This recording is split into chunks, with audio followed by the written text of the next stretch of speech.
Baiklah, bismillahirrahmanirrahim. Assalamualaikum warahmatullahi wabarakatuh. Alhamdulillahirabbil alamin. Wassalatu wassalamu ala asyrafil anbiya'i wal mursalin wa ala alihi washabbihi rasulillah ajmain. Ma ba'du. Baiklah, yang utama sekali, marilah kita panjatkan rasa puji dan syukur atas kehadirat Allah yang mana telah memberikan kita rahmat dan karunia-Nya. Selanjutnya, selawat berangkaikan salam tak lupa kita hadiahkan juga buat Nabi besar Muhammad sallallahu alaihi wasallam. Baik, di sini saya selaku moderator ingin memperkenalkan anggota kelompok saya. Yang pertama itu Indra Ismawan, yang kedua Widya Savitri, yang ketiga Afifah Rani, yang keempat saya sendiri Muhammad Kolbi Rehan, yang kelima Zikrila Agus Safitra. Baiklah, di sini saya akan menjelaskan materi yang pertama, yaitu interaksi sosial.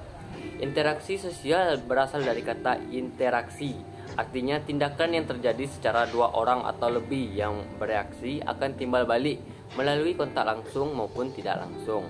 Secara sederhana, pengertian interaksi sosial adalah hubungan timbal balik antara individu maupun kelompok untuk menjalin hubungan pertemanan, diskusi, kerjasama yang diterapkan dalam kehidupan bermasyarakat. Selanjutnya yaitu ciri-ciri interaksi sosial menurut sosiologi. Menurut Carles Pilomis, ciri-ciri interaksi sosial yaitu yang pertama, jumlah dari pelakunya dua orang ataupun lebih dari dua orang. Yang kedua, adanya tujuan yang hendak dicapai. Yang ketiga, adanya suatu dimensi waktu yang mana meliputi masa lalu, masa kini, masa yang akan datang. Yang selanjutnya, adanya komunikasi antara pelaku yang dengan menggunakan simbol atau lembaga-lembaga tertentu. Terima kasih, saya kembalikan ke moderator. Baiklah, saya akan melanjutkan presentasi dari rekan saya yang sebelumnya. Materi tentang syarat interaksi sosial. Yang pertama ada kontak sosial. Dalam pengertian sosiologi, kontak sosial tidak hanya melalui interaksi melalui tatap muka saja, namun ada pun melakukan kontak tanpa bertemu langsung, seperti informasi melalui radio, telepon, bahkan surat elektronik. Ini termasuk interaksi sosial yang sudah berkembang di kemajuan zaman. Kontak sosial dibagi menjadi dua, yaitu kontak sosial bersifat primer. Yang kedua ada kontak sosial bersifat sekunder. Dan adapun yang kedua, komunikasi dalam interaksi sosial. Komunikasi merupakan hal yang sangat penting dengan maksud adanya saling mengungkapkan perilaku, entah itu dalam berbicara, sikap, bahkan gestur untuk menyampaikan pesan. Ada beberapa unsur pokok dalam komunikasi, yaitu komunikator, komunikan, pesan, media, efek. Baik, selanjutnya di sini saya akan melanjutkan materi yang akan dipresentasikan hari ini, yaitu tentang jenis dan contoh interaksi sosial. Yang pertama, interaksi sosial individu dengan individu. Interaksi ini merupakan pertemuan antara seseorang dengan individu lain, di mana bertujuan untuk memberikan aksi atau respon untuk menjadi teman dan mengarah ke arah kerjasama jika reaksinya positif. Namun jika reaksinya negatif, kemungkinan akan muncul konflik atau pertentangan. Contoh dari interaksi ini adalah ketika individu bertemu, mereka saling menyapa, bertanya, dan menginformasikan tentang apa yang dibutuhkan. Yang kedua yaitu interaksi sosial individu dengan kelompok. Interaksi ini biasanya terdiri lebih dari 3 orang yang dimana akan memberikan informasi, entah itu promosi, bahkan seminar.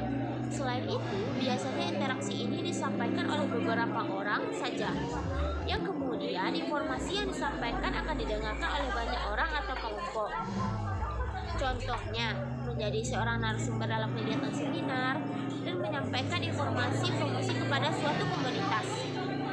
Dan yang ketiga, interaksi kelompok dengan kelompok.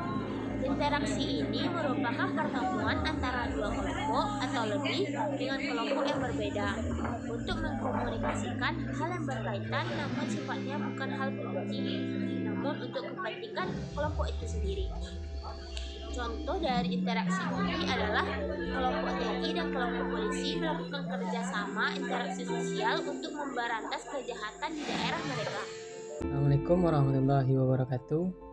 Saya di sini akan menjelaskan perkembangan sejarah sosiologi di Indonesia. Yaitu sosiologi di Indonesia dimulai pada waktu lama, pada masa Sri Paduka Mangkunegoro. terdapat ajaran Ulengreh yang mengajarkan tentang tata hubungan antara para anggota masyarakat Jawa yang berasal dari golongan-golongan berbeda. Dalam ajaran tersebut terdapat banyak aspek sosiologi, khususnya pada bidang hubungan antar golongan. Bapak Pendidikan Indonesia telah menyumbangkan sosiologi dalam konsep-konsepnya tentang kekeluargaan dan kepemimpinan. Kala itu sosiologi belum dianggap sebagai ilmu penting dalam berbagai aspek, seperti tulisan-tulisan Terhar dan Duivendak yang mencakup unsur-unsur sosiologis, namun kala itu dikupas secara ilmiah dari aspek non-sosiologis yang belum menjadi ilmu pengetahuan yang berdiri sendiri. Selain itu, Perang Dunia Kedua Indonesia hanya memiliki Sekolah Ilmu Tinggi di Jakarta, satu-satunya lembaga perguruan tinggi yang berada dalam satu era kemerdekaan yang memberikan kuliah tentang sosiologi di Indonesia. Berhubungan adanya spesialis sosiologi baik di Indonesia maupun di Belanda, maka para pengajar kala itu tidak berasal dari latar belakang sosiologi. Dan adapun teori yang diajarkan bersifat filsafat sosiologi teoritis berdasarkan buku-bukunya. Kegiatan tersebut ditiadakan pada 1934 hingga 1935. Baiklah, saya akan melanjutkan presentasi dari rekan saya yang sebelumnya tentang isu olahraga. Isu atau rumor merupakan sesuatu yang bersifat bertantangan atau yang menimbulkan polemik tentang seseorang individu atau sebuah organisasi. Isu bisa muncul dalam bentuk opini, yaitu pernyataan yang bisa dikemukakan melalui kata-kata, isyarat, atau cara lain yang mengandung arti tertentu. Isu olahraga adalah sesuatu yang bersifat bertentangan atau yang menimbulkan polemik tentang seseorang individu atau sebuah organisasi yang ada dalam dunia olahraga. Baiklah, sekian yang saya presentasikan. Saya kembalikan kepada moderator.